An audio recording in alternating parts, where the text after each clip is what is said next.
And the higher you go in our industry, the more it becomes about that networking and talking and that ability to talk in like a Zoom or talk in person, large crowds. It's all about that connection. It's much less about the grass at a certain point and more about those interactions.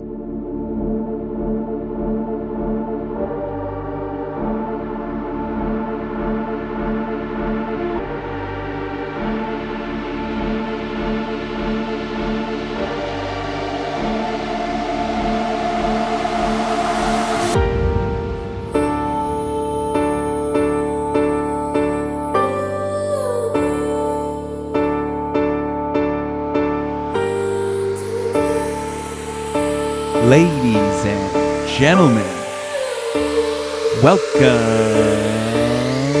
back.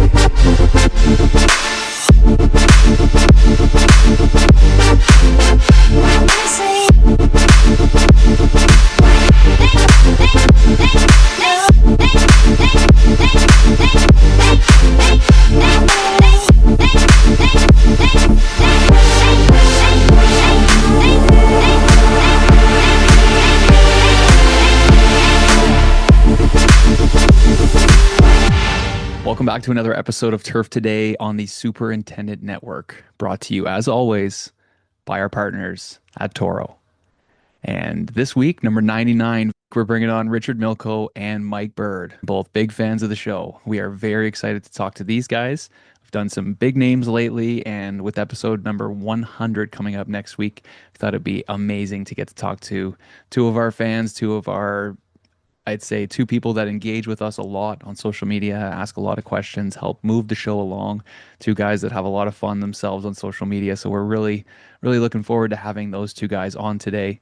Unfortunately, Brian can't be with us. He has been at Oakmont all week and cannot make this one happen.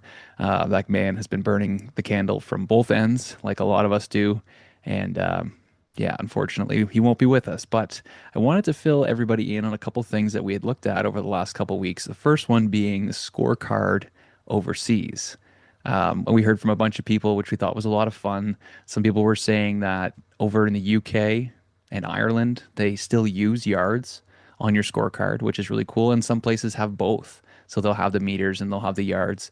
When you go to the more of the continental Europe, I guess that's more or less where a lot of the courses are measured in meters. Haven't seen it done here in Canada. Maybe there are some old school places that do kind of have both, but we've always seen everything in yards here, just like in the States. So from everything I've heard from people is that it's something you have to adjust to, certainly, if you're a golfer, always used to either playing in yards or in meters.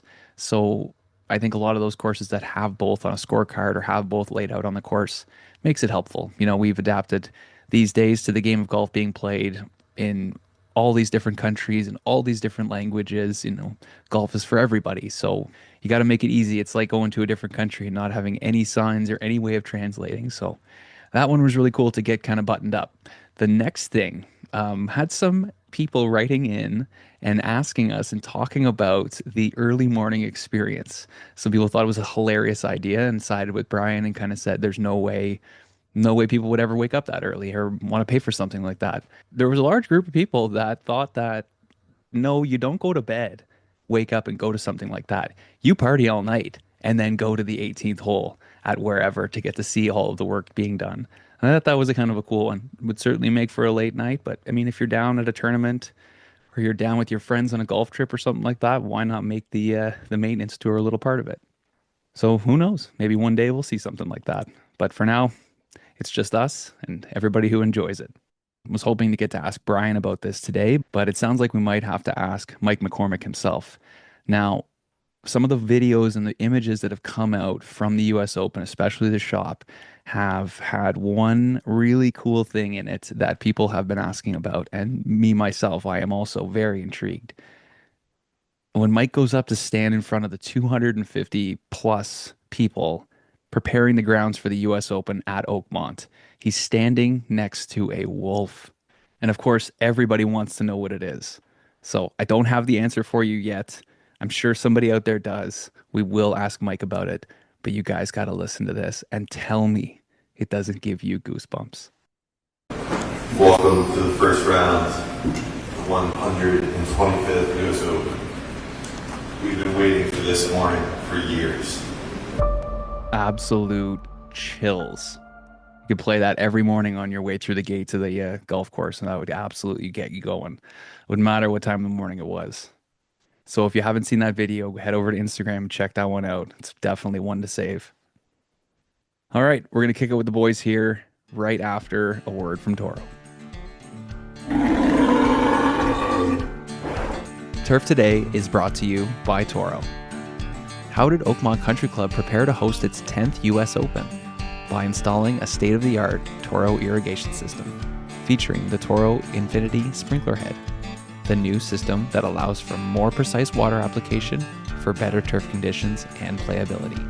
The Oakmont membership is proud to present a golf course that challenges the best golfers in the world, and Toro is proud to be their irrigation partner. Learn more about Toro irrigation systems and solutions at toro.com.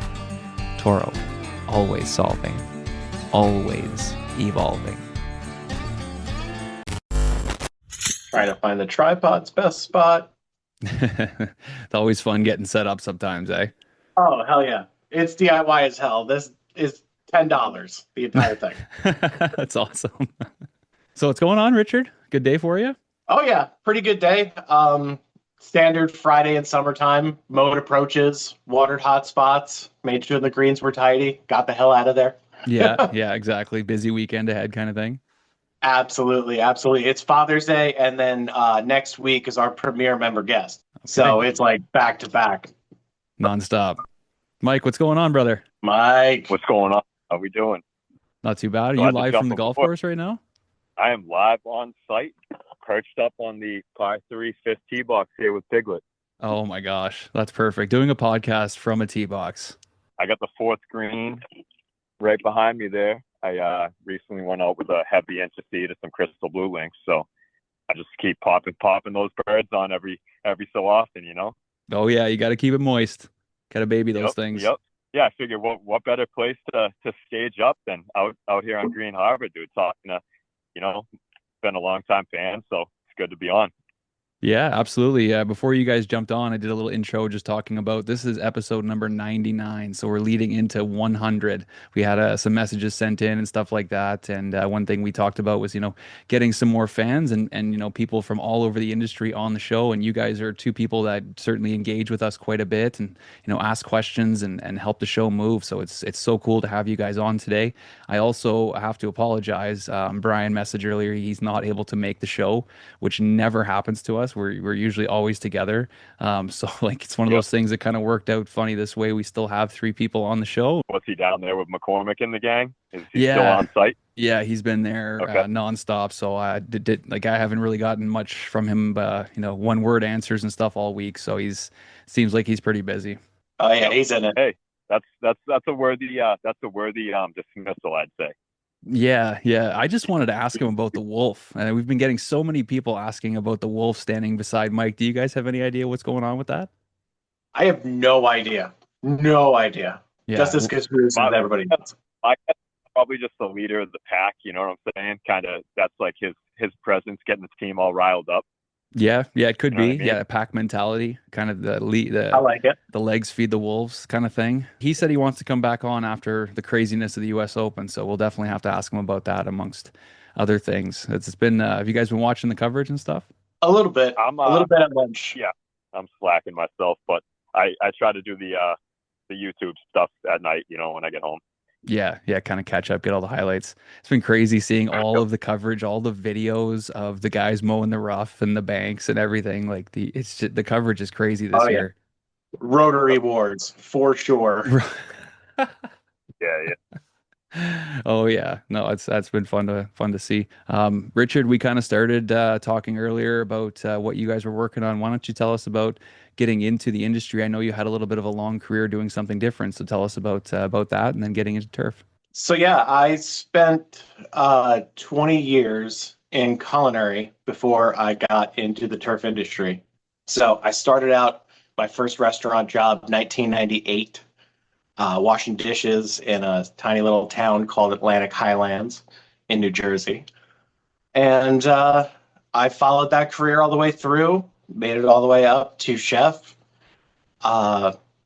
met a girl, decided I'd probably like to hang out with her more than I'd like to hang out in the restaurant. So started looking for different careers.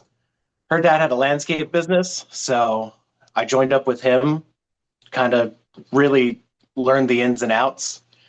And then I think if it was like LinkedIn or one of those job boards, I found a post for a little community 18-holer called Westlake in Jackson. I went down there and I was like, I'd like to give this a shot because I knew landscape was cool and all, but I felt like there was more out there that I could do and try, especially since it's really all the same stuff. I mean, like mowing is mowing is mowing. At the end of the day, as long as you're paying attention to what you're doing and good at it, it's the same. So I really took to that and made a jump after my first season to a course called Manasquan River, which was super close to my house. It was a top 25 in New Jersey. Awesome superintendent Matt Morrow showed me the ropes, had two great assistants there that kind of showed me everything that I needed to do. I started up at Rutgers. This is back when we were in like COVID times, things were online. So I finished my first semester. I do my internship at Manasquan, and I'm kind of looking around because we know, my wife and I now, are like, you know what? New Jersey might not be for us forever. Let's travel with this industry because that's something that you can do. So I'm looking at job postings all over the place, and I found one for this course in Cape Cod that I had never heard of before called Woods Hole. And I'm like, everything that's on here is exactly what I want to do. Like, they've got a master plan project coming up. They've got, the benefits that everybody is looking for in this industry, an awesome pay, everything like that. This is something we can feasibly do once I finish that second semester at Rutgers. And she was like, well, why don't you just apply? I was like, all right, cool. I send off an email to Ryan Walsh, the superintendent, and we get to talking. We do like a online interview. He's like, I really like it. If you could come up, that would be great. I was like, well, I have to finish my internship if I can come up in the fall. And he was like, kind of looking for somebody right now. This is like Memorial Day. I'm like, all right, cool. Well, keep me in mind.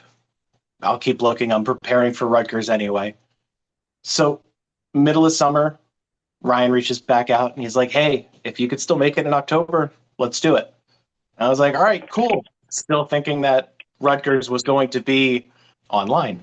And as I accept, Rutgers goes in person. Oh, geez. So the commute from Woods Hole to New Brunswick is about 5.5 hours. That is not tentable for a daily. So Doing that. I was like, you know what? I'm going to fully commit to Woods Hole. I loved the area. My wife and I came up, and it was the wildest thing. Like, we came up on a Friday night, had dinner at 8, looked at 3 houses. I rode the course with Ryan and did setup, and she took a couple of interviews, and we were out of town by 4:00. Knew we were moving here. Wow. Just like that. Absolutely. It's one of those like special towns that just like kind of reaches out to you. The course is immaculate. It's set up between Buzzards Bay and the Vineyard Sound. So even though it's tiny by standards, I mean, if we're like tipped out at 6,200, but there's a ton of rolling hills. There's not a lot of even ground. It's a lot of slopes, a lot of fun undulation. You can go skiing at this. Oh, yeah. Oh, yeah, 100%. And kids do all the time in the winter. So committed there, came up, and during the project, I got my online degree through UMass. So that's the story. That's the story. That's why I'm right here. on. That's what brought you here. That's amazing. Yep. And now I make Instagram posts. Here we are. Coming full circle. Well, that's really cool. So how about you, Mike? Tell us your story about getting into the industry. So I'm a lot different there than Richie. I don't know. Fortunately enough, like throughout my high school days, I played on the high school golf team here in Marshfield. I'm from Marshfield, Massachusetts. I kind of always knew I wanted to do something in the golf industry. brought me out on the course super young. Actually, where I'm at now at Green Harbor, I took chipping lessons probably when I was like 6 or 7 out here. So I kind of like started playing early. And then to fast forward a little bit, my first job in the golf industry was at a course called White Cliffs Country Club here in Plymouth, Massachusetts. It's kind of like a 55 up community at the time. And so I was in the bag room under a guy named Chappie down there. For people who, there's some Turf Today people who are going to be, familiar with White Cliffs and whatnot. Chappie was a legend in the bag room down there. So I was just doing that stuff. I'd pull the carts in, detail the carts, whatever members kept their clubs in the locker room, I'd clean them up. And it was just a nice little summer gig, dude, to get your foot in the door with the pro shop life. And the pro at the time was Rick Baptiste. He's still the pro there now. But yeah, that was my first ever gig in the golf industry. That was that was before I had a license. So, my grandmother and my father would drive me down there after school and I'd get dropped off. And so, yeah, that was, trying to rewind back. That was maybe 2003, 4 at the time. So, yeah, at first I thought I wanted to, be in the pro shop side or do PGM. So anyway, I'm kind of rambling a little bit all over here timeline wise. So I get out of high school. I go to Coastal Carolina down in South Carolina for the PGM program. And long story short, I ended up talking to like superintendents more. And I was home here on an internship at Harmon Golf, which is in Rockland. And I was kind of shadowing lessons. I was in the pro shop, stuff like that. And I was real buddies with the super there, Ryan Anderson, at the time. And I would always talk to Ryan. And, anyway, long story short, I ended up liking the turf stuff better. I just liked the facility management, just, being the keeper of the property. That kind of caught my eye a little bit more, dude, than folded sweaters and selling shirts. And you know what I mean? I got back down to Coastal Carolina after that summer. And there is a school you're familiar with, Adam, called Horry Georgetown Technical College. Oh, yeah. And Horry Georgetown is right on it's pretty much on the campus of Coastal Carolina. Okay. So I fell right in that program. I ended up, going into Horry, totally switched majors. So I ended up leaving Coastal altogether and then enrolled in the golf and sports turf program at Horry Georgetown. And man, was that the right move to do. This is circa 2010, 2011 in Myrtle Beach. So, I know you got Hunter Cooper on, a few pods ago, and he kind of said it similar to what I'm going to say. It was a weird time in the industry, like 2010, 11, 12. It was kind of like fiscally, like things weren't doing that great. And, yeah, I just went down there and it was still a great program. Don't get me wrong, but like, it was more like my professors then, they're all like retired by now. Jim Huntoon was not one of my professors, but I do connect with him on the socials and everything. A lot of my professors were like, Dr. Flanagan from Virginia Tech, Ashley Wilkinson, he was the irrigation guy, Richard McGinnis, he was like my turf management and turf business class. Doc Flanagan was all like pesticides and any like insect classes, like insect 101, as the phone falls, insects 101 and things like that. So yeah, I kind of knew I wanted to do something golf course, whether it was PGM but I lucked out and ended up finding Horry's 2-year program and did that, and that was just a great time down there, man. It got me into being able to volunteer at Champions Tour tournaments. We used to go down and do the Liberty Mutual Legends of Golf, which was at the club at Savannah Harbor. So I did that 2011, 12, and 13. Get some tournament experience under your belt. Stay with a bunch of the boys, dude. We all go down there, hit up River Street, and have a good time. Those volunteer weeks are a good time, man. Again, I was fortunate enough too, where it was always like that tournament, the Liberty Mutual, was always like over my birthday. Oh, and, boy. Yikes. 21, right? And you could take the ferry over from the club at Savannah Harbor. You could cross River Street and take a quick ferry to River Street, which was downtown Savannah. Dude, I turned 21, right? Me, Jay Richardson, like Brad Willis, like a bunch of the like Horry Tech boys. We were the Mole Crickets at the time. Now they're the Horry Georgetown Gators. But we were the fighting Mole Crickets when I was down there. And so I turned 21, dude.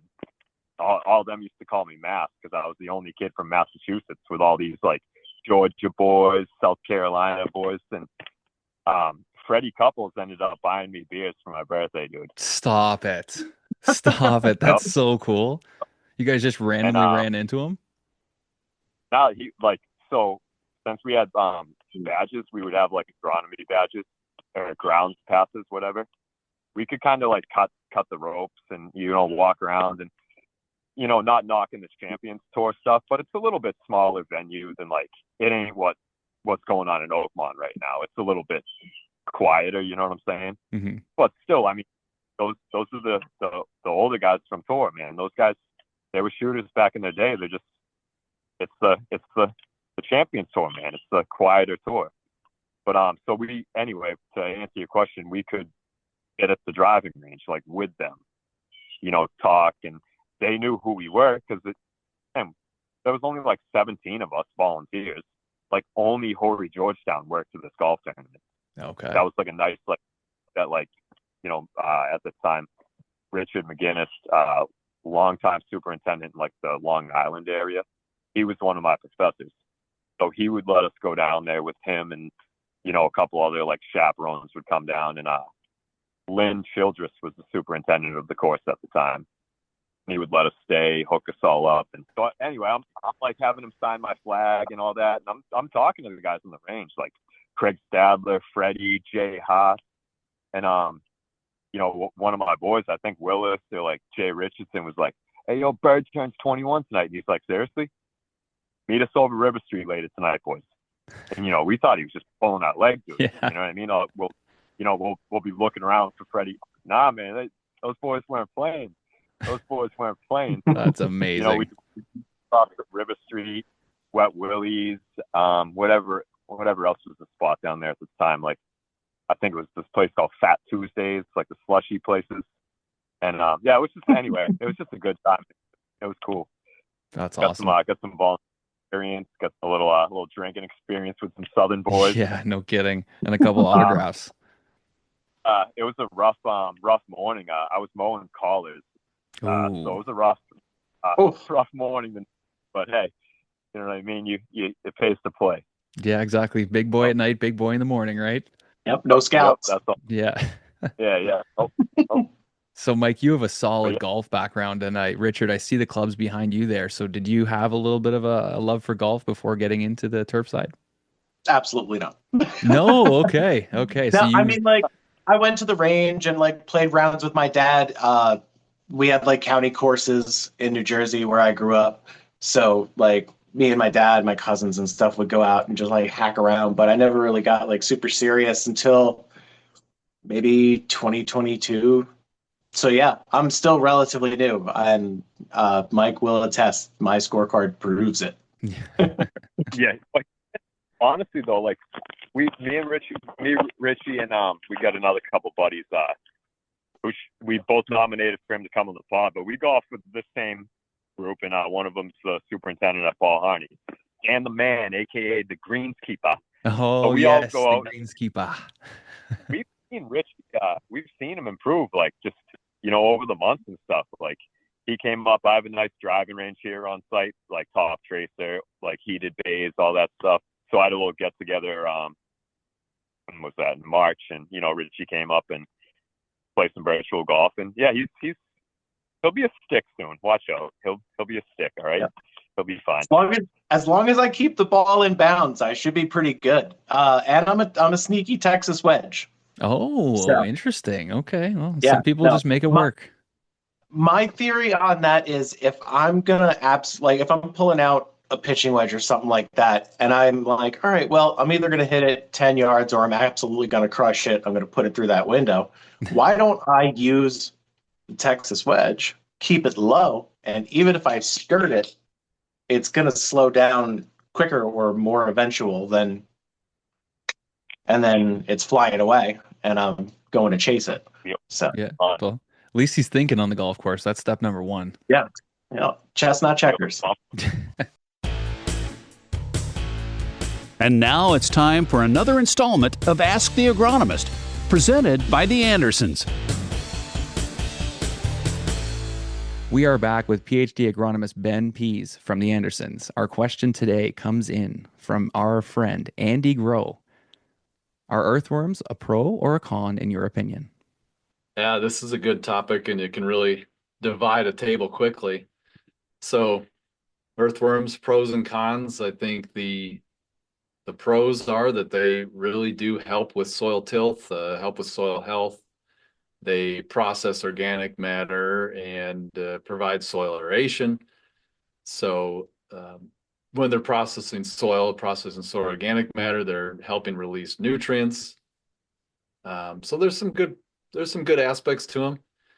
Now, depending on your location, where are these earthworms in the rough? Are they in a home lawn? Are they on a tee green or fairway? So if they're on a tee green or fairway, we've got a list of cons that come along with earthworms. So thinking of reel mowers, their castings can really quickly gum up the rollers on your fairway units, the rollers on your tee units or greens units, and then your height of cut is off, and agronomically the green or the tee or fairway is a mess. We're not getting the right height of cut. We're not getting a clean cut.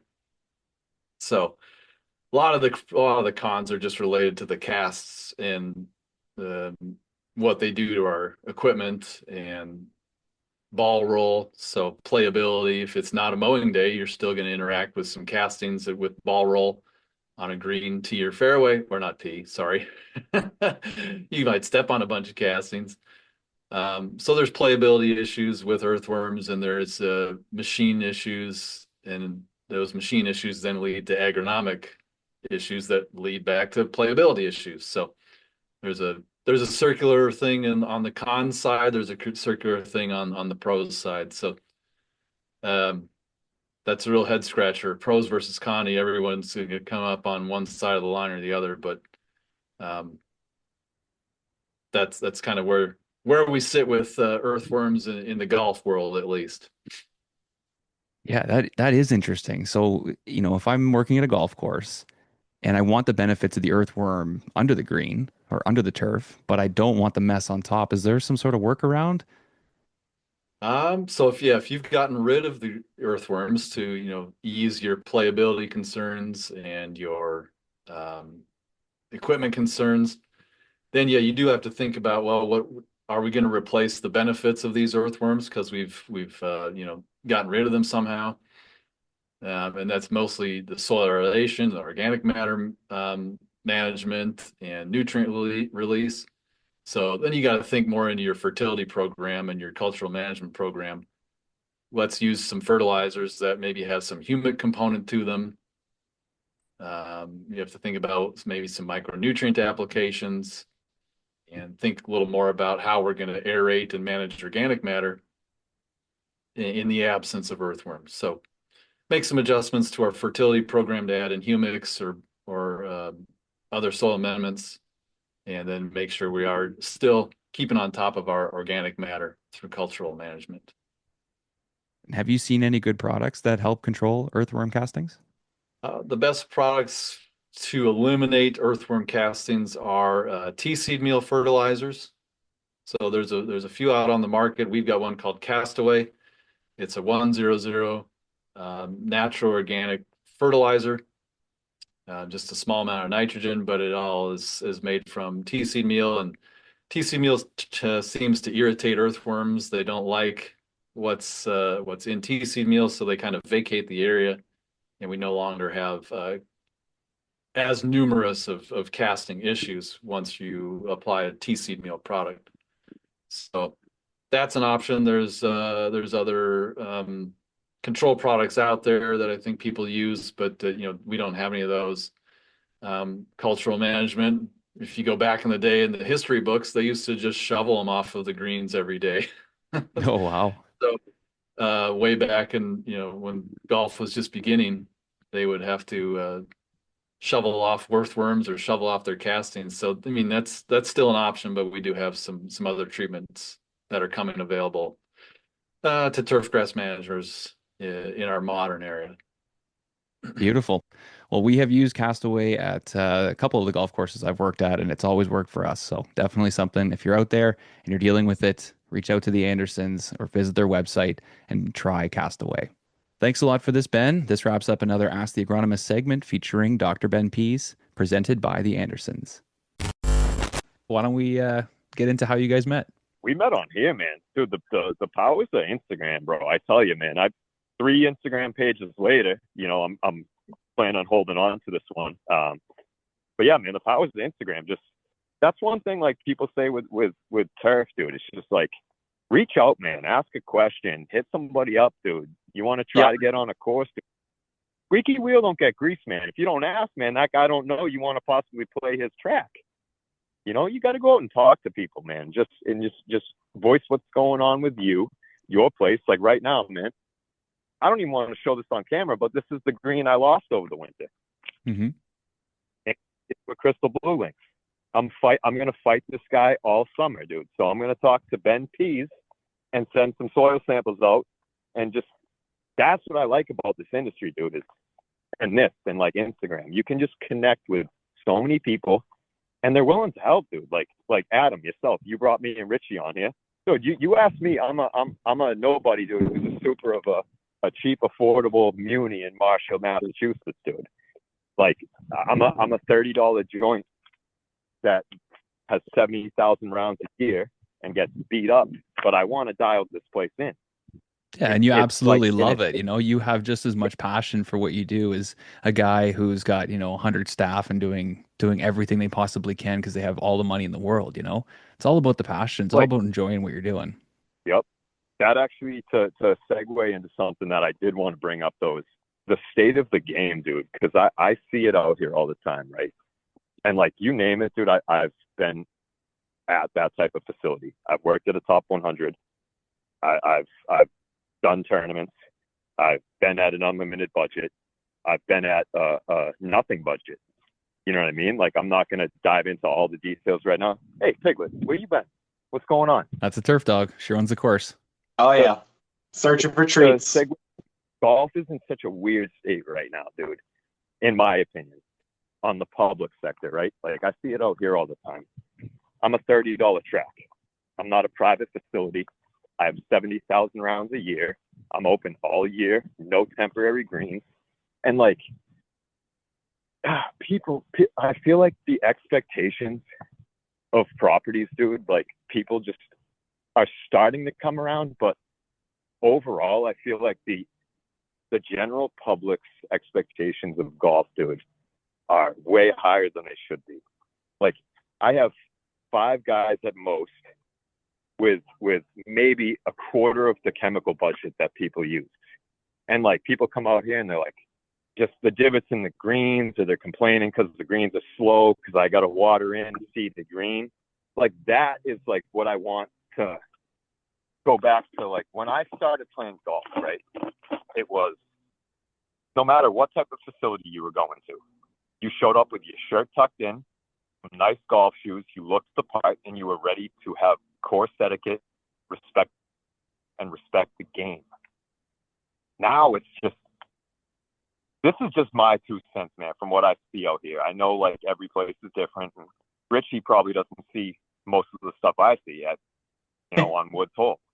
He probably doesn't see some of this stuff, but I'll see, kids in tank tops, maybe no golf shoes, just speaker bumping, and they have no etiquette, dude, whatsoever. Like I want golf to go back to like it's a gentleman's sport, it's a respectful sport. So to respect the sport, you respect the property. And like that's really what I want, like for the game of golf, and like for just the industry in general. Like just have people respect what we do. And I feel like a lot do, but man, there's so many that don't. Like I see it out here all the time. Like I'm trying to grow in that green behind me, and just people won't fix their ball marks. They don't know how, or they're just concerned that, they spilt their beer or whatever. Like I just want the game to go back to like the game that I started many years ago. It was a respect, etiquette, and just a behavior thing.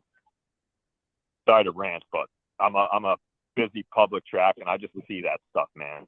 To segue with like Mike and my Instagram and stuff like that, it's a good way to show not just the average golfer, but every golfer and every person that looks in at golf from the outside, like what it is that we really do to the turf to get it to that quality. Like what Mike is doing to get that green fully grown in, like what we did at Woods Hole for a master plan project where we added 30 bunkers. Like, why do you verticut? Like, we just, to show people why we're doing the things, I think that'll kind of get them on board to the proper etiquette that we all want. I mean, definitely Mike and I are two different facilities for sure. But they're both awesome tracks. And if you get a bad lie at either one, you're going to pay for it regardless of what you're sitting on. And the thing is, a lot of people will look at the course and blame the course for the game. And you got to look at your game as much as you look out at the course. So everything with a grain of salt, you know. I got ball marks too, man. But I think that the game is strong. I think it's cool that the game is becoming more accessible to other people and people are giving it a try, even if they're hacky. They're going to learn quickly what it really means to golf, especially if you get that bug. Like, if you're showing up to the range in a tank, that's one thing if it's got like a clown's mouth on the 18th hole, but that's not what we're going to do here, you know? So, yep.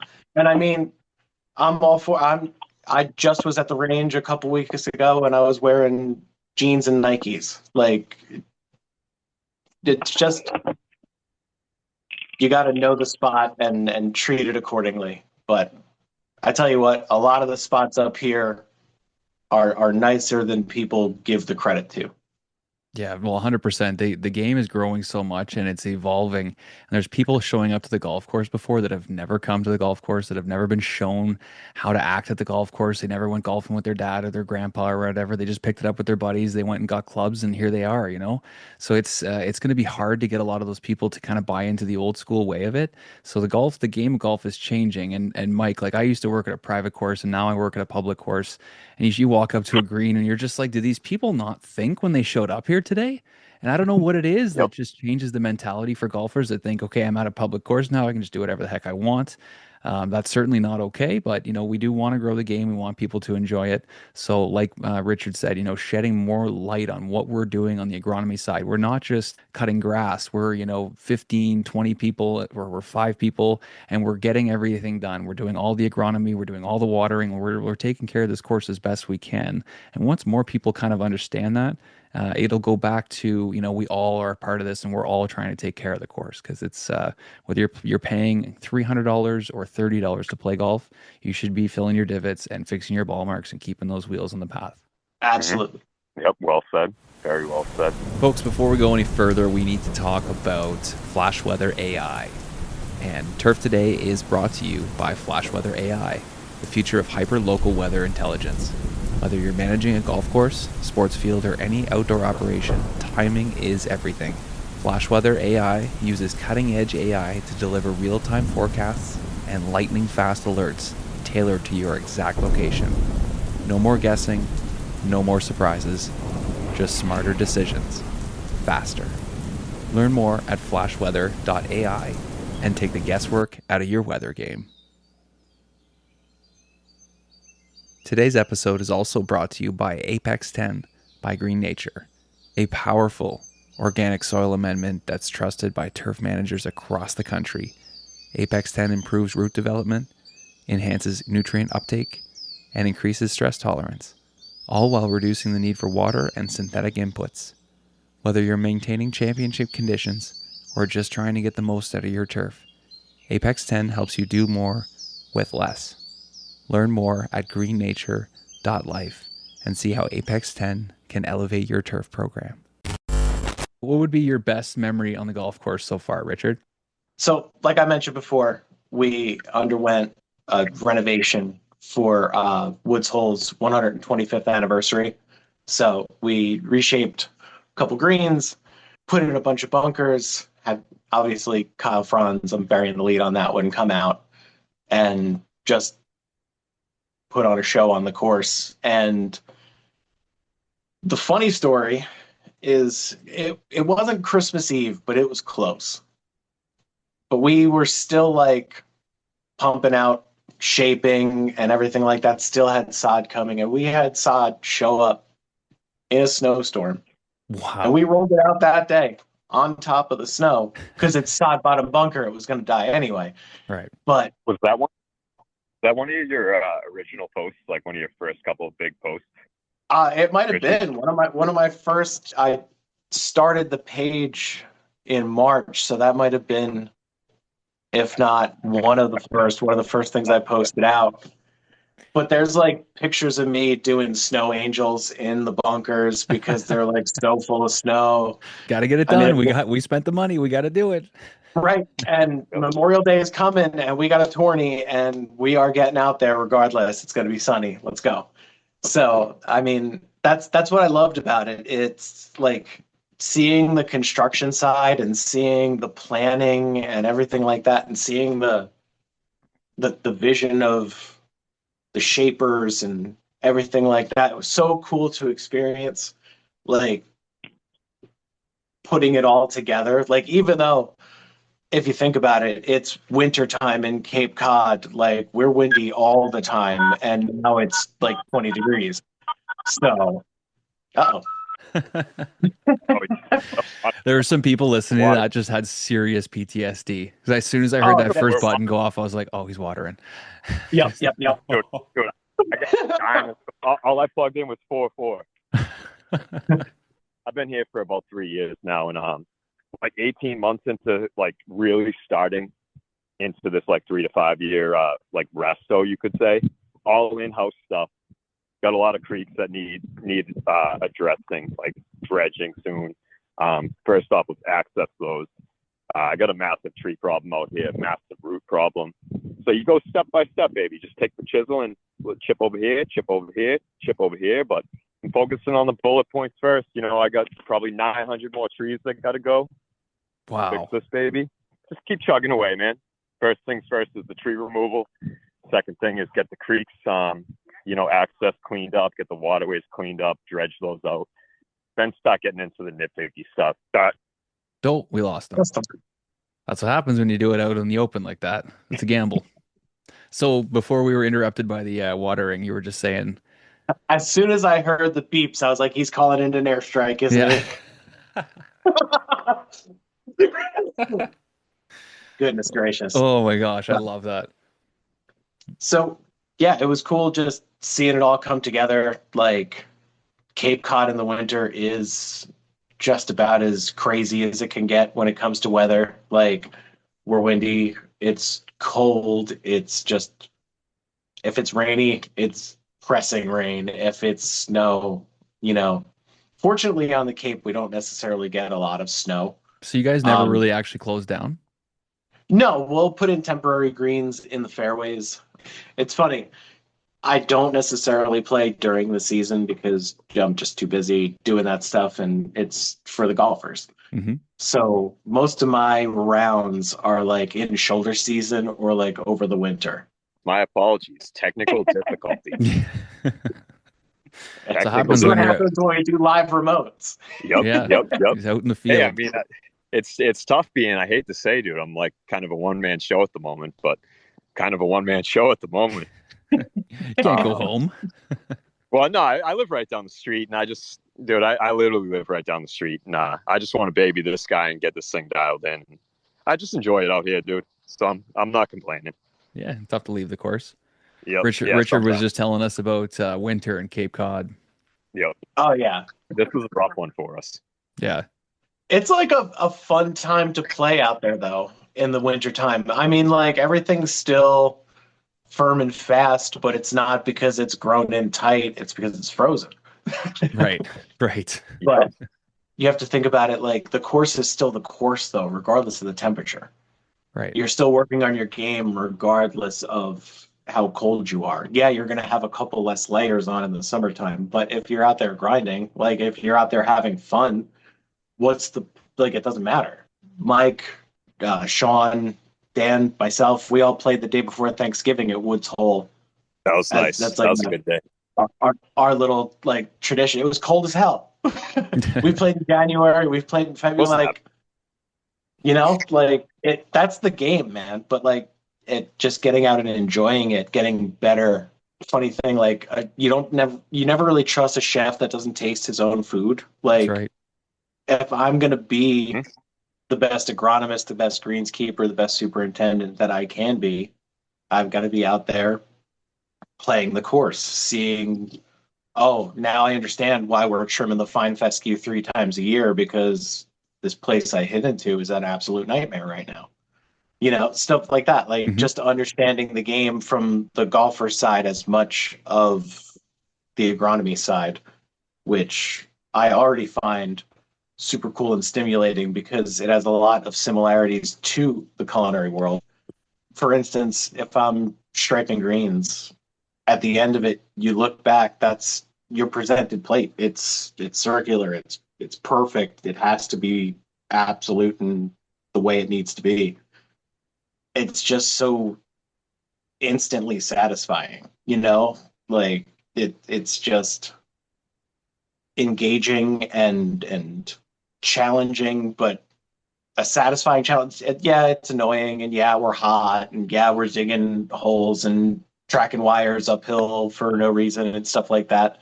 But that's the game, man. Like that's what we've got to do. That's life, and I enjoy the hell out of it every day. I have a cool job, and that's the best part. Yeah, it's Yeah. just a satisfactory thing, dude. You see instant gratification of you just beautified an area. You know what I mean? You beautify a property, dude. Like Right. Like that's like the most to, addicting part of this whole thing, really. Instant I gratification. I give this example all the time when people are talking to me about like my job and stuff like that. I'm like, anytime you go to a baseball game or a football game or something like that, you're taking that selfie. You're not going like this with somebody's legs behind you. You're putting that field behind you, man. When Mhm. you're taking the picture of you and your 3 friends on that first tee, Right. you want to make sure that fairway's behind you. That's what I do. So I got to make sure that's tight, that's perfect, that's a memory. Like I think that's from just being in the hospitality business for so long. Like everything is a hospitality when you think about it. Like I've got to have the outside look right because the wedding on Saturday is going to take pictures, and I don't want that to look like crap because then all they're going to do and all their friends are going to do is just crap on the course for no reason. Mhm. Like those are small random things that like I'm thinking about as I'm mowing the 18th fairway or something like that. So I just make sure that everything is always just tight because somebody's taking a picture, somebody's looking at it and going, "Wow," I never want somebody to look at it and go, "Ugh," Yeah, one of my professors used to always say, "You guys aren't going to be superintendents. You're going to be in customer service.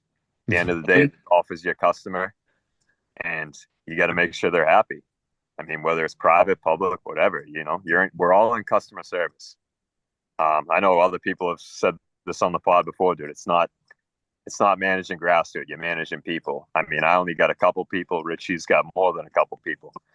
It's networking with your little team, whether it's big, small, and at the end of the day, it's customer service and working with your little squad. That's it.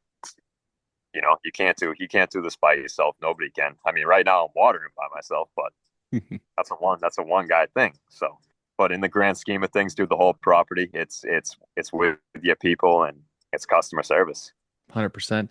So I know on a couple episodes ago, agronomist Ben Pease was pleasantly surprised with the velvet push-up question, and yeah, so my boss is Manny Francis. He's kind of the GM. He's the superintendent. I'm the assistant superintendent, but he really is more in a GM role. I've kind of taking reins of the crew and the college kids and most of the decisions for the property. We still collaboratively batch up together and stuff. But anyway, about the history of the property. So that's third generation Francis. His father and his grandfather are two legends when it comes to like the New England chapter of superintendents. Manny Francis, is basically the reason behind Vesper Velvet Bent and Lake Tarleton Bluegrass. He used to kind of tinker with like grass seeding out and kind of like tinker with the seeds and see what works and what doesn't. He's basically the reason behind Vesper Velvet Bent and Lake Tarleton Bluegrass, which is two of the predominant grasses I have here on property. He also did a lot of work in the like construction and growing side of Concord Country Club, which is a nice course up here, as well as Belmont Country Club. So Manny Francis is quite the mentor to me and quite the legend when it comes to like New England's turf grass, dude. You bring up Manny Francis, URI has researched velvet. So just a great family. Owned the property since 71. Built the property on top of a cranberry bog. Hence my question to Dr. Ben. So just a little shout out to that and history on my property. More of a entry level course, but dude, we got some sticks out here, man. I got a Thursday night league, the TNL league. Man, my pro shop guy Ed, that's a big money skins league, man. You could be talking a couple grand for 9 holes on Green Harbor on a Thursday night. Yeah, that's exciting. So, I mean, this is a nice little property, dude. We got beginners, kids out here. It's a walking only course. We'll never have carts out here. So it's a nice, easy walk. The biggest undulation I got is where we're at right now. This is my par 3 fifth. I mean, that's the biggest hill I got on property. So it's a nice, easy walk as you see the boys trotting along, all them trotting along. Just it's one of those properties in the town where it's just like it's been the harbor, dude. Everybody loves the harbor, but with busy golf comes a beat up course. So that's kind of, I'm trying to tread that line of get us maintenance Mondays, get us a Wednesday where we don't got anybody on the sheet till 10:30, 11. It's just little stuff like that. I'm trying to change the culture of this place and give us on the crew some allocated time to do some work. You always need the time to do some work, and it's nice not getting hit into. That's huge. That's huge. I appreciate the little shout for my owners and my property here, and just the history behind the Francises and just the New England Superintendents chapter. Yeah, absolutely. So not to get you in trouble or anything like that, but do you see yourself working there the rest of your life, or would you like to kind of move on at some point? Do you have aspirations to do something different? I got a weird like timeline in the industry here. I kind of had a rough little few years about 8 years ago. So I was out of the industry for a couple of years after I left Walpole Country Club. I worked for the previous superintendent there, Mark Gagney, who now works for MGA. Good guy. He was a great mentor to me. I was just in a bad period of my life, heavily drinking and, other things were involved. Fortunately, I've, well moved on from that past lifestyle. So anyway, what I was getting at with that is I was out of the industry for a little bit, which definitely set me back in terms of like where I would be at right now in my career. Like I said, I've done internships, went to Hawaii for school for turf, worked at top 100 clubs up here in Mass, worked for some nice superintendents. So I left Walpole in 2017. My dad owned a tire company in town, so I worked for my father's business. Long story short, knew I wasn't going to do that.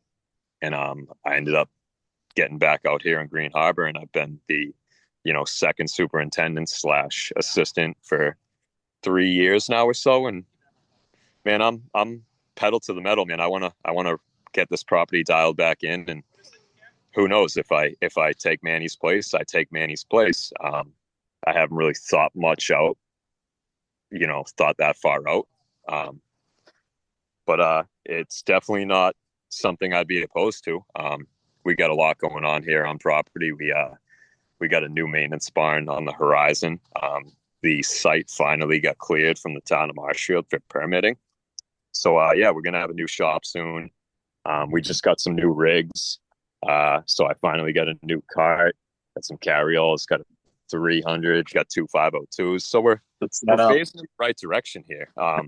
So there's nothing really for me to want to leave to right now, which I hate to say it, dude. We're trying to figure out where we want to go, and it's exciting, man.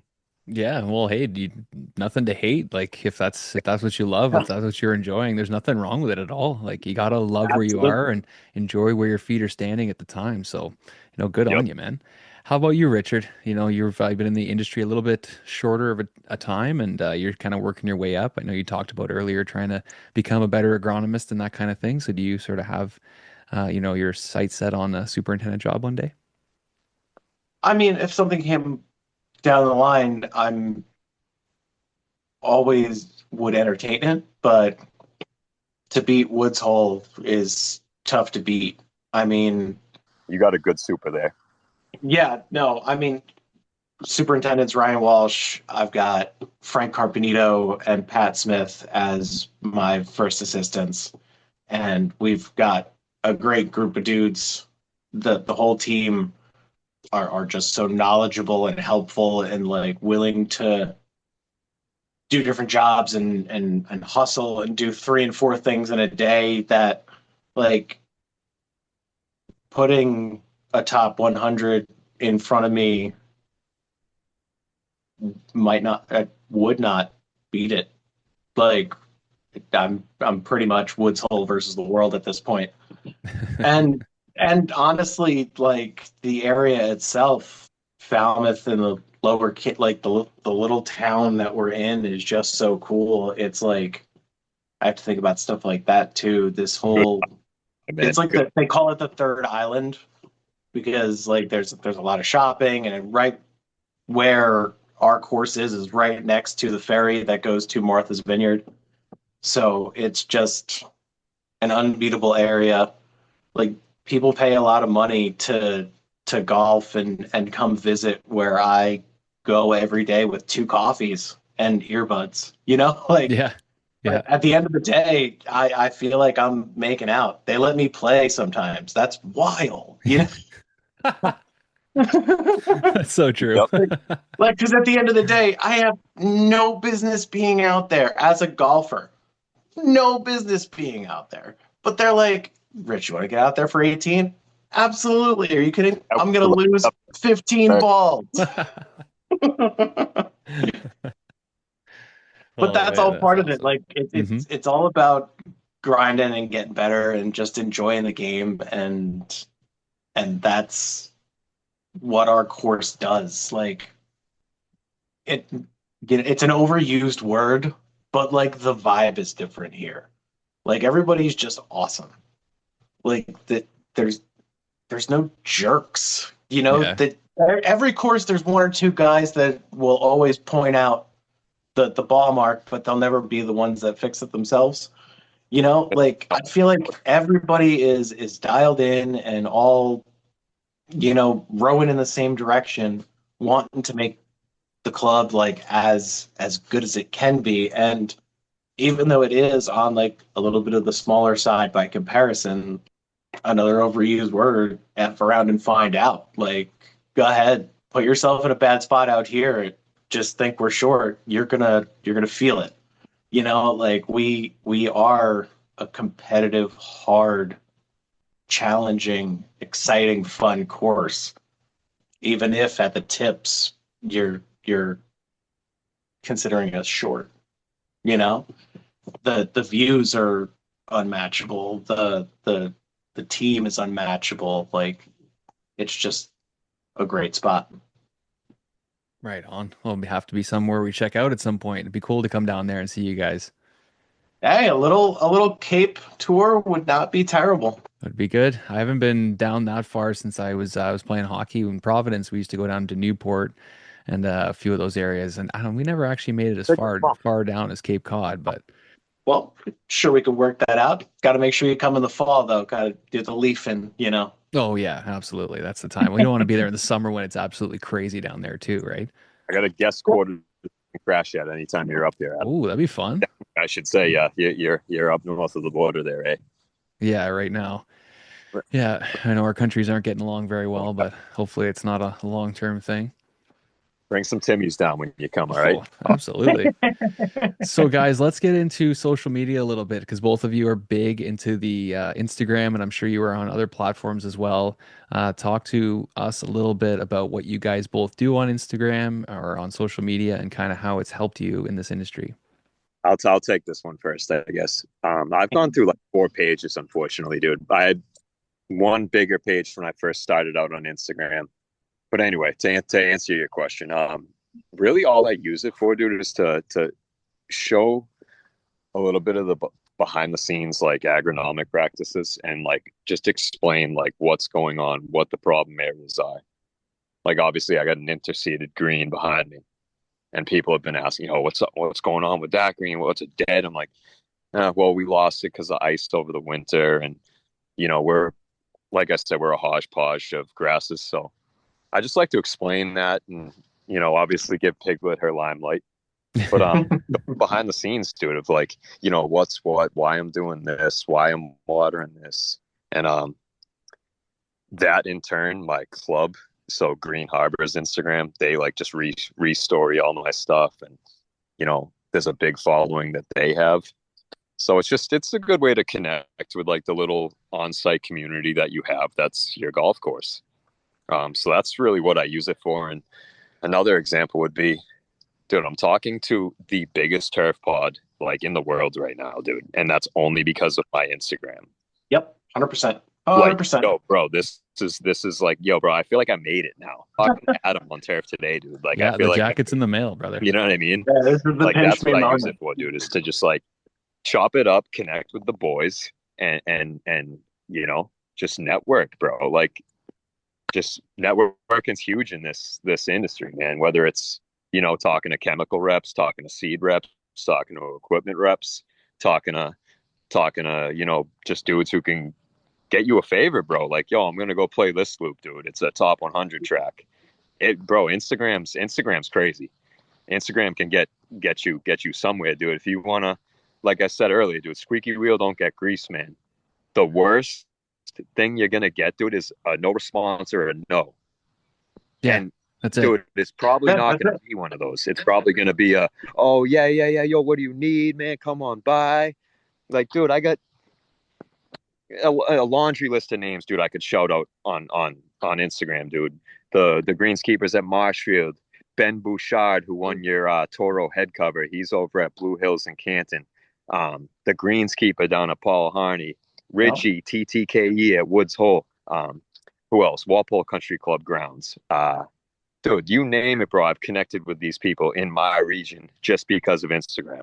Bro, Instagram for turf they go hand in hand in my opinion. That's really cool to hear. And I can't tell you the amount of people we've had on the show where I am getting ready to interview them and I'm not freaking out, but you're really nervous. Like for myself, I'm just a regular guy and we're interviewing some major superintendents and big names in this industry. And we get off the call. This happens every time we get off the call. I look at Brian and go, "Oh, so he's just a regular guy." Like this industry is just full of just normal, good, hardworking men and women who just all have the same attitudes, have all just want the same thing. Whether you're, like I said earlier, whether you're working at a course that charges $30 or $130, it's all the same type of people. Like you literally can't make it in this industry. You cannot make it in this industry if you do not work hard enough, you do not have the passion, and you do not connect with people to be able to work your network and grow and learn. So Instagram has been amazing for our industry. I feel like it's a little behind compared to some other things. There's some companies and some people that still aren't on there or have taken a while to get on there, but it is really helping grow our game and our industry. And the higher you go in our industry, the more it becomes about that networking and talking and that ability to talk in like a Zoom or talk in person, large crowds. It's all about that connection. It's much less about the grass at a certain point and more about those interactions. So Instagram is just it's the only thing I have, to be perfectly honest. No Facebook, no X, no nothing like that. Mhm. Just the Instagram. And I feel like for me personally, that's like enough. I know that there's people that are on everything, and I'm not greedy, man. I've got my lane. Like I do similar to Mike. My page is Through the Keeper's Eye. There's underscores between the words because I grew up as an emo kid. But That's awesome. I, I started the name on Instagram back while I was still at River in Jersey, and I thought it was going to be a photography page of just like cool shots, cool setups that I've got, sunrise every day. Come on, But it really kind of sat there for a little while until the construction project, and then it was like, all right, well, we've got 2 months to go. We've got all this footage and stuff of us working. Maybe it would be a good thing to put it out there. And I can remember we were on the hillside of One Green doing fine fescue. So we're like uphill, hammering sod nails in, everything. It's cold as hell. And we were talking about our boy Dan, Greenskeeper, and how he posts and everything like that. And I can't remember who it was, but somebody was like, oh, one of us should do that. And I was like, F it, I'll do it. I've got the Instagram tag already. Like, let's go. So I threw one out just to see what would happen. One led to two, two to five. I got to be over 200 posts at this point.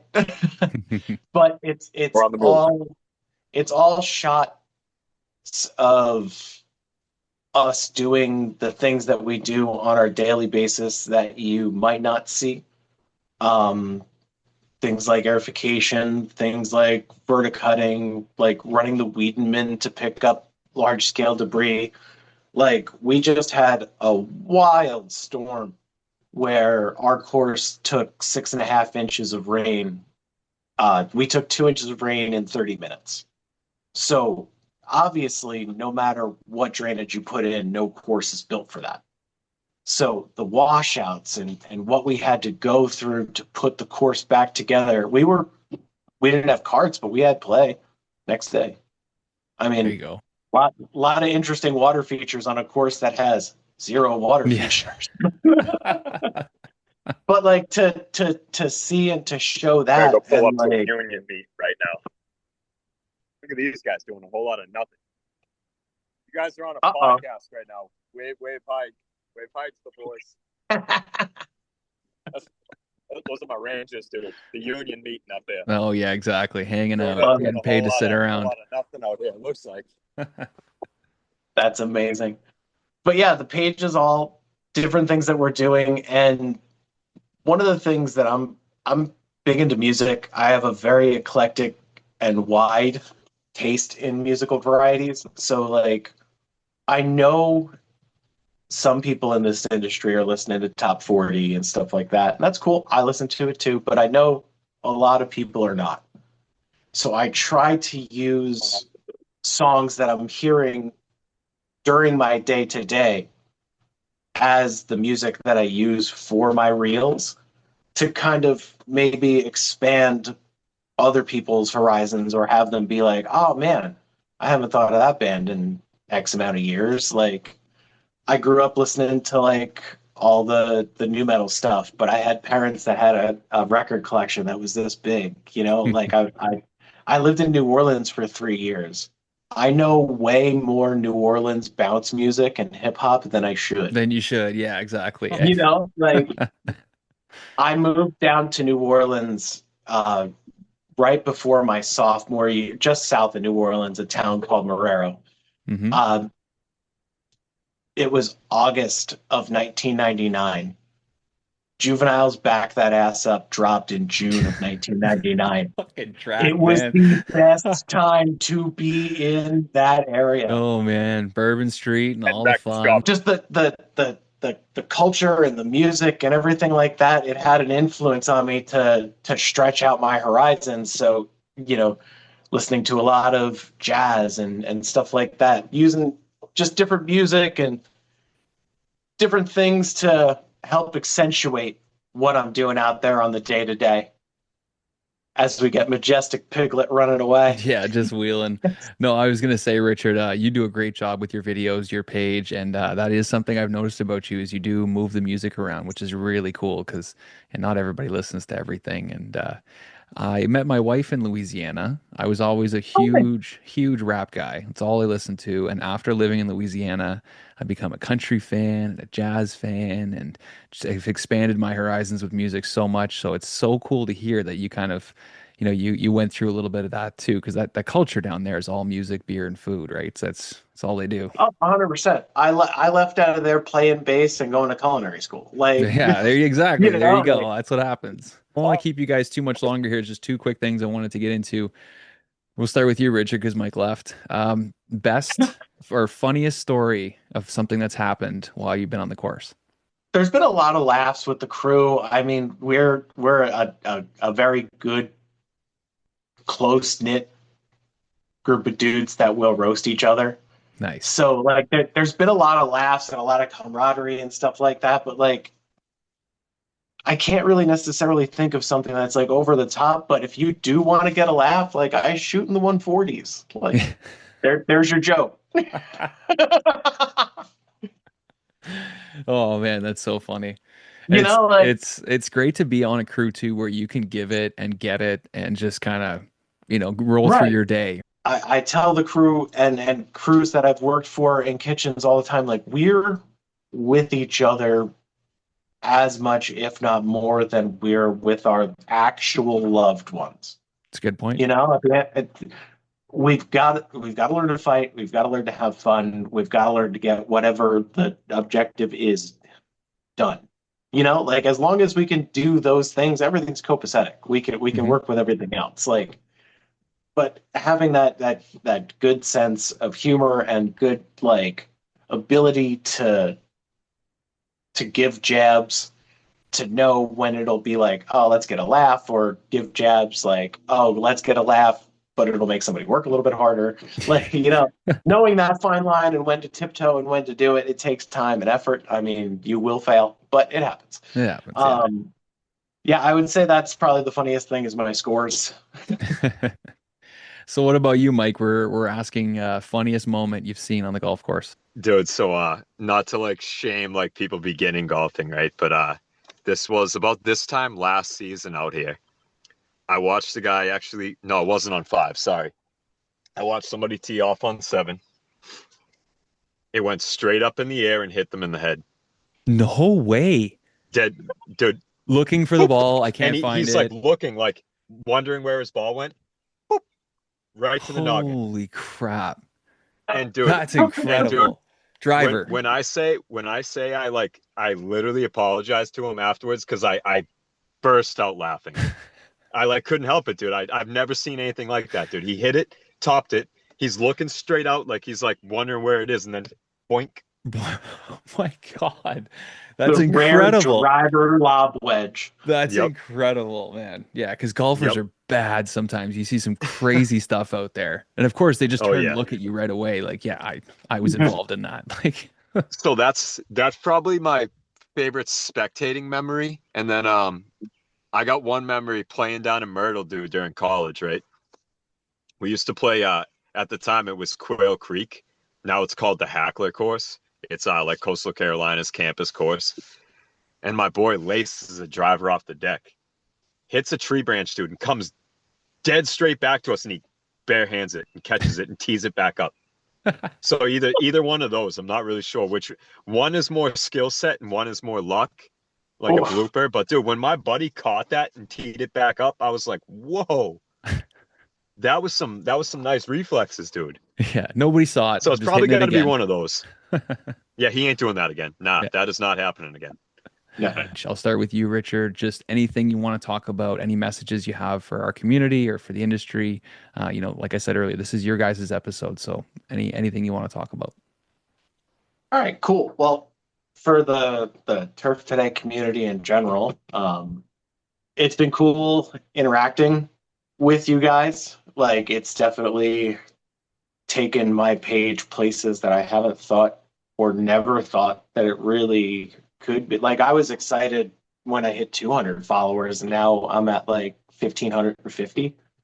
So, I mean, the number's going up every day, which is wild to think for a kid who wasn't that cool in high school. Like, to show what I do on a daily basis at a place that's bananas when you think about it. It's awesome. It's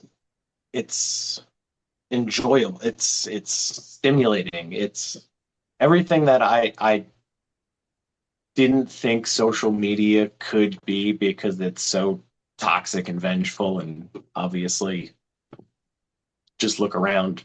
Like, it's a small respite, and like that shining little glimmer of the good that all the social media stuff can do, because I can make dumb reels running a Sand Pro while playing Slayer, and I've made friends by it. Like, I played golf with Mike and all the boys, and like when we had the contest for all the lawn gear, like SB and I talk every day now. No way. And like there's dudes that I see posted all the time that we send memes. Like, I don't send friends and family in my extended realm memes. Like, it's wild to see the spaces that it's gotten me to, and the reach, and the read. Like, I never thought I would have, not a following, but like, just looking at the breakdown on Instagram, like, I've got way more followers in Australia than I should for having never stepped foot on the continent. Yeah. Like, just and to show off the course, because like, not everybody's making it to Cape Cod, not everybody's making it to the States. Like, to show off my little corner of the world, and to show how sick it is, I would do this all again in a heartbeat, and just continue to make little reels and enjoy new music. Like, that's another thing. I try more often than not to use like newer bands or up and coming, or people that I like come across. Like, there's just bands that deserve it. Like, I way back in the day, being on like street teams for bands and stuff like that. Like, I've still got that little bit of passion in there for the scene. So to give the shine to other bands that people might not see, I still love to do it. Because at the end of the day, it's giving me another thing to listen to while I'm out there putting down lasers. A lot of the music might be loud and screamy and stuff like that. I get that, and that's not everybody's cup of tea. I totally respect that. My wife is a Deadhead. I never appreciated the Grateful Dead until I met her, and now I've got a Grateful Dead tattoo. Like, Nice. so you know what I mean? Like, you've got to learn it, you've got to think it, see what I'm putting on that reel. Maybe it's the lyric, maybe it's the complexity, because a lot of the times when I'm listening to stuff like that, I'm listening to the complexities of it to keep me focused on being that dialed in on that straight cleanup line between the approach and the fairway. Like, I lose myself in that, and the job that I'm doing becomes my focus, but it's secondary. It's like second nature. I won't veer off or touch the wheel because I'm thinking about it, because I'm like, oh man, that's a double bass. Wow. Like, but honestly, that's what it is. And that could be the spark. Like, oh man, that's a good lyric. Let me break the tripod out today, see if I can get something cool, see if I can throw something to it. Mhm. That's really all it is. Like, it's chicken soup. It's not hard. But if you give the same 5 ingredients to me, Mike, and 100 other creators, you're going to get 100 different chicken soups when it comes to turf. Mhm. So that's the cool thing about it, is everybody's at a different course. Everybody's at a different space in the game, or space in their course's time. And to see everybody just out there grinding and doing the same thing and wanting to show the game and show what we do and show all the hard work, and not just in, oh, well, we finished the round, click picture, like really getting out there and showing the nitty gritty, like the sparks coming off the reels. That's where it's all made. So that's what you got to show everybody. So that's what I try to do anyway. So in my long ramble, listen to heavy music and learn the lyrics, appreciate hip hop, listen to storytellers. It's for the people. Don't be a jerk. Love what you do, and play more golf. Boom. That was really well said, Richard. How about you, Mike? I know it's tough to follow up, but yeah, I'll keep it a little shorter than that. But nah, man, I just want to thank you and Brian, man, for putting on, the superintendent just network and this whole like community you guys have started, dude. So first off, thank you for bringing me and Richie on. And second thing I wanted to say is I mentioned it, or when we were previously talking when I was out on 5, like, dude, at one point in time, I thought I was shunned from the industry when I left. A superintendent that I left. Like, I was in a bad point in my life personally, and like I was battling some inner demons myself. So dude, if you're in a bad spot, dude, like reach out, dude. Like anybody on Instagram, bro, reach out to me, dude. I got 100%. If you anything, bro. Like most people want to help, dude, and like just network, and you can get past whatever you think you can't get past. And just know there's more people out here who want to try to help you than there isn't. And I'm a living example of that, dude. Like, I left the turf industry in 2017 from being in the turf industry from Horry, Georgetown. And I've been somewhat in the turf industry I'm 33 now. I've been in the industry for like 18 years. Dude, people will rekindle relationships with you if you're honest about where you're at in your life, dude. And I was honest, and I had issues, and I got them resolved, and I amended the bridges that I burned. And just, dude, reach out if you got issues, and people are willing to help, and you can get past whatever you're dealing with, dude. So I just wanted to say that on a personal note. And bro, it's that turf life, baby. We're all in this together, man. Let's swing smooth, and that's it, boy. That's it. Let's just keep on keeping on. Listen to your mentor and have fun with the crew. And at the end of the day, man, you're out on a golf course day to day, working a job that people out there paying to play a sport on the place that you work every day. So, man, we're living. Yeah, really well said. That's all I got. I think both of you guys have a lot to be proud of. Richard leaving, being a chef where you're the leader and having to, start in a new industry, and Mike, having to step away, work on yourself and come back. You guys, like, I'm proud of both of you, and I think you both should be very proud of yourselves. And if you never leave the positions you're in, it sounds like you're both going to be very happy with what you do. So we really appreciate 100%. You guys coming on. There's a lot of good stuff in here. People love this show, not just to hear from the biggest, most heavy paid superintendents, but they want to hear from everybody. And you guys are great examples of two hardworking guys who love what they do, who want to keep continuing on and want to keep helping others. So from us to you guys, thank you so much. And if something comes up between now and Tuesday, let me know. This is episode number 99, boys. Very, very excited to have you on for this one.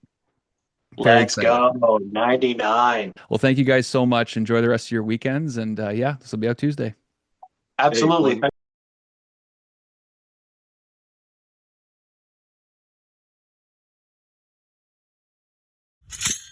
That is going to do it for us today.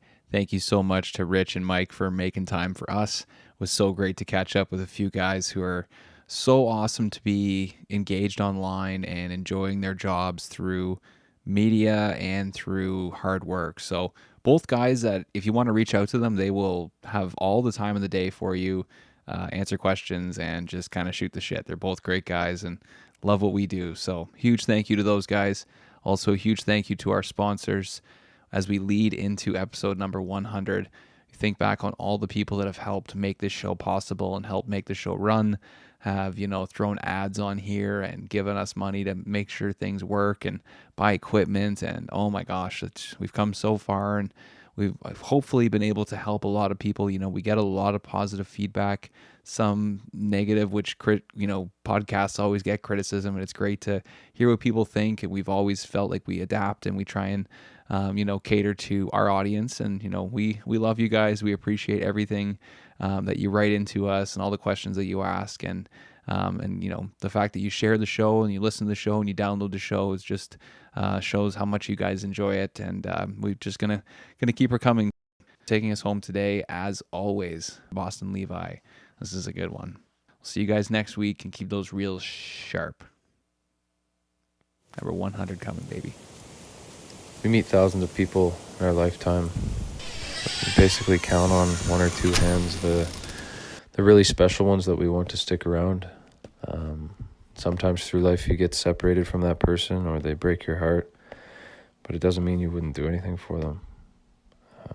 And that's sort of the premise behind this song. You love someone so much that no matter what they do, you would do anything for them. 1, 2, 1, 2, 3.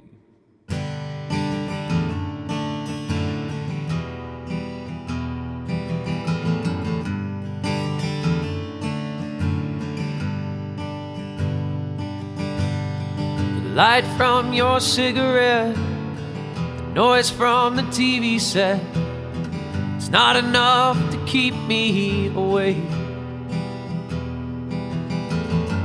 We've spent the last 6 years living out our deepest fears. Can't you see? We're digging our own grave. This house is living proof that I'd do anything for you. Hold your hand while you're shaking and crying on the floor. When I rest my head at night, lay there and wonder why, after all you've put me through, I take you back for more.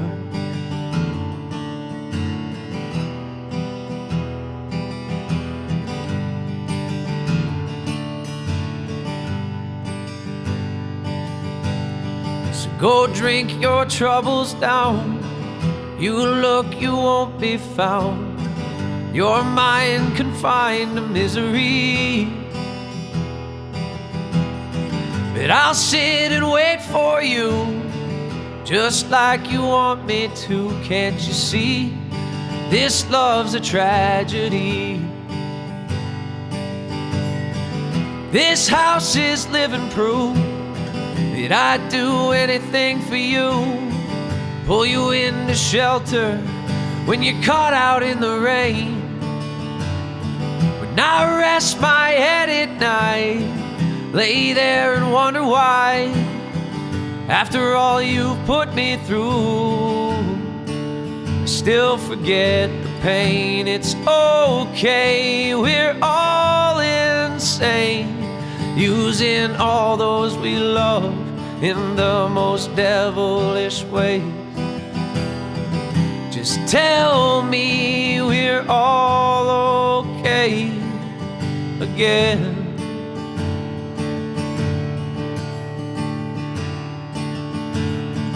It's okay, we're all insane. Yeah, we're dead upon our feet on the best of days. Just tell me we're all okay again.